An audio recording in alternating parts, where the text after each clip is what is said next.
con la lingua che talvolta faccio fatica a non tradire emozione. Per quel che mi concerne spero siano rivederci, sicuramente non più da sindaco, ma se ci sarà l'opportunità e la volontà da parte di chi mi succederà di avere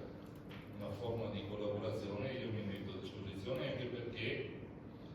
nella sua difficoltà aver fatto il doppio ruolo tra presidente di provincia e sindaco di Castelfranco ha riportato un po' la centralità della città negli equilibri che necessariamente deve tenere un presidente di provincia, ma se non altro non più nel dimenticatoio come è stato nella periferia dell'impero, come è stato per qualche anno prima, per vicissitudini che andavano così, insomma. E quindi avere un anello di collegamento direttamente tra comune e regione, in questo caso, io penso che possa essere un valore aggiunto per la città. Grazie e vi auguro buon lavoro.